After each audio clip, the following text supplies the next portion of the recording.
Por falar em outro lado, como que tá aí o chat? Tá uma guerra? Como que tá, Big Lene? O pessoal tá fazendo uma pergunta unânime aqui. O que é? Como o Joel aguenta o Adrilles? Essa é a pergunta...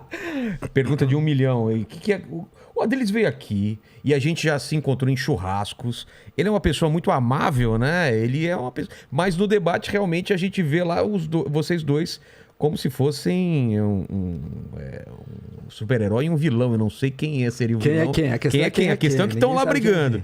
Mas eu sei que fora das câmeras vocês conversam. Porque a impressão que dá, às vezes, é que vocês... Porra, tá uma briga tão intensa que eles não se olham mais na cara. É isso que acontece mesmo? Então, primeiro, nada ali é encenado, tá? Pode ter certeza quanto a isso. Porque às vezes perguntam, né? Vocês combinam isso? Não. Combinar não tem nada. Às vezes a briga chega num nível que ofensas são trocadas num nível em que fica ruim a relação.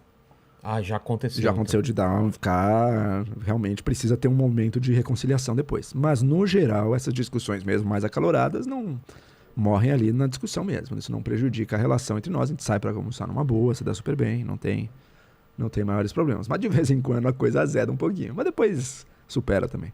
Mas como é que eu aguento? Como que é esse exercício? Pra mim, o segredo do seu lado ou do dele, não sei. São 2 segredos. Primeiro, lembrar que a gente tá ali não é pra vencer no debate. Porque quem concorda comigo vai achar que eu venci, quem concorda com ele vai achar que ele venceu. Tudo bem, às vezes você vê que você sai um pouco melhor, às vezes você saiu pior. Mas mais importante do que vencer o debate é que o programa funcione. Então você tem que estar disposto a dar um passo atrás em nome da dinâmica do programa. Senão, meu amigo, vai morrer. Esse é o primeiro. Segundo, lembrar que discussão, para mudar a cabeça de alguém, é muito difícil. Então você não precisa levar tão a sério também. O mundo não vai acabar se você convencer ou não, se você ter o argumento matador ou não. Né? Então não precisa levar tão a sério. Sim, no dia ele seguinte acredita vem num monte de outra... maluquice. Ok, eu não vou mudar. Tem milhões de pessoas que pensam daquele jeito. Se eu pingar uma coisa diferente, pra mim tá bom já. Vamos, bola que segue. Vida que segue. Vou mostrar alguns absurdos ali, outros eu não vou mostrar. Às vezes vou errar também. Não precisa levar ferro e fogo tão a sério. No fundo, é uma discussão para entreter. E se no ideal entretém os participantes também. Uma coisa que estavam perguntando antes da live e que o Adriles veio aqui quando veio é aquela grande questão da pandemia e foi da doméstica, da empregada, o que foi? Sim. Não é? Que é eu tenho 2 devem temas. estar falando aí, claro. É um tema que ele sempre volta. Eu tenho 2 temas pelos quais eu sou atacado, linchado, sei lá, pela esquerda e pela direita. Pela esquerda, o fato de eu ter defendido uma vez na minha vida a venda de órgãos, o livre mercado de órgãos. Então, enfim, essa é a esquerda. Isso, você me dá o contexto, porque eu lembro disso e não entendo. Tá, eu vou falar desse e depois eu vou falar da direita. Tá bom. Então, primeiro isso da venda de órgãos. Eu lembro que isso foi tema, virou um tema de discussão e eu não entendi como chegou até isso. Qual que era o contexto? Na verdade, eu fiz um artigo. Eu era um libertário. Eu no meu passado, já mudei bastante as formas como eu vejo. Eu era, ao mesmo tempo, um católico bastante praticante e, às vezes, tradicionalista, rigorosíssimo, assim. E também um libertário... flertava fortemente com o anarcocapitalismo. Não tem que nem existir Estado, é só o mercado, o direito de propriedade, ponto final. Eu só não dei esse passo final de dizer que todo imposto é roubo, que o Estado é sempre criminoso, justamente pelo meu lado católico. E o capitalismo vai reger isso? Tudo vai reger pelo capitalismo sem Estado. Mas para um católico não dá para dar esse passo final, eu acredito, porque existem santos que foram chefes de Estado, o Estado tá aí, a igreja não... Dá para reduzir muito, mas um núcleo ali não é difícil você dizer que é criminoso, senão... a igreja teria errado de uma maneira muito séria, muito, muito profunda. Então uma coisa equilibrou a outra. Mas eu era um libertário bastante radical. E sendo um libertário bastante radical, eu defendia 2 coisas. Primeiro, você é o senhor absoluto da sua propriedade, inclusive do seu corpo. Meu corpo, minhas regras. Ora, se é meu corpo, minhas regras... eu posso fazer o que eu quiser com ele. Eu posso fazer o que eu quiser. Eu posso doar. Eutanásia. Eu posso vender se eu quiser. Eu posso... fazer o que eu quiser. Vender também. Esse era um lado. O outro lado era o lado mais econômico, consequencialista, de dizer, opa, um monte de gente precisa de órgãos nesse mundo. Mas existe uma fila de órgãos, são poucos. Tem gente que morre na fila. Por que existe essa escassez tão crônica de órgãos? Porque só pode a doação. Quando alguém morre, ou uma doação para um amigo que você conhece, você pode doar em alguns casos. Tem que ter autorização do morto. Precisa ter autorização. no caso do morto. E se a gente mudasse, se a gente liberasse e permitisse a venda de órgãos? Daí um monte de gente ia poder doar órgãos não vitais, tá? Órgãos que você não morre para doar. Um monte de gente ia poder escolher doar uma parte do fígado, um rim, para ganhar um dinheiro.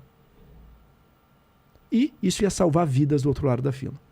Esse é um argumento que já foi defendido por um prêmio Nobel de Economia, inclusive, que é o Gary Becker. Tá? É porque ele assusta.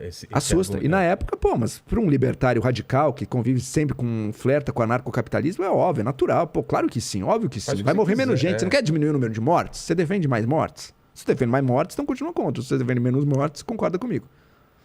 O que aconteceu depois? Porque tem um lado que o rico não queria vender e ia afetar e o pobre ia vender. Isso. Mas também tem outro argumento de dizer, tá bom, você quer proibir o pobre de vender, mas tá. Mas digamos que você proíbe o pobre de vender. Você melhorou a vida dele de algum jeito? Não, de maneira alguma. Então, se você quer dar mais uma transferência, uma ajuda pro pobre, 100%, vamos ajudar. Agora, só proibir ele de fazer uma coisa, está ajudando de algum modo? Parece que não. Tá? Você está tirando uma oportunidade dele, apenas isso. Tá? O que eu não via é o limite desse pensamento liberal, que tem uma premissa por trás, que é a seguinte: o indivíduo sempre sabe o que é melhor para ele. Isso nem sempre é verdade. O indivíduo nem sempre é o melhor senhor das suas escolhas. Muitas vezes ele é. Tá? Mas um indivíduo viciado em drogas, por exemplo, que quer mais crack, esse cara, não sabe. Por uma teoria pura de um ultraliberalismo totalmente relativista, vai dizer, quem sou eu para julgar? Se ele acha que a felicidade dele é fumar crack, quem sou eu para julgar essa felicidade dele? Mas claramente ele não está com o poder das decisões. Claramente, ele não está fazendo uma escolha que, por um ponto de vista minimamente mais substantivo, que não é totalmente relativista, assim, que diz, olha, eu consigo ver que aquilo não é o melhor para ele. Eu consigo ver que tem decisões desastrosas para ele. E não tem grandes problemas de eu limitar, às vezes, essas escolhas. Tá?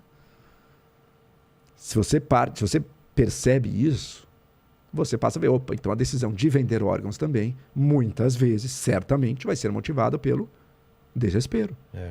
Por um desespero momentâneo que não necessariamente está no melhor interesse daquela pessoa. Que pode se arrepender depois. Que não é só pelo fato dela ser pobre, é porque ela não sabe, nem o pobre, nem o rico, nem sempre sabem o que é melhor para eles. E é óbvio que ela pode se arrepender depois. E é óbvio que o pobre vai ter muito mais situações de desespero do que o rico, isso sem dúvida. Então, há um sentido em você, peraí, não vamos deixar isso. Vamos tirar essa opção da vida da pessoa. Assim como, por exemplo, você tem que tirar na marra a opção da pessoa vender a própria liberdade. Isso foi uma coisa que, se não me engano, foi o Solon, lá na Grécia Antiga, um legislador ali. Do trabalho escravo. Do trabalho escravo. Ele disse, não pode mais escravidão por dívida. Por quê? Porque se você permitir isso, muita gente se escraviza. Se endivida até dizer, tá bom, eu cedo minha liberdade em nome disso aqui. Porque eu quero um pouquinho mais agora. E você cria a escravidão. Então você precisa limitar o grau de escolha das pessoas, né? Então, isso foi o que me levou a ser contra isso. E, curiosamente, a coisa dos órgãos, o linchamento dos órgãos se deu quando eu já era contra. E mostrei os motivos pelos quais eu era contra. Mas, ao mostrar os motivos pelos quais eu agora era contra, eu reproduzi esses argumentos que eu dei. Daí pegaram essa reprodução do argumento, começaram a me bater, enfim. Daí acabou.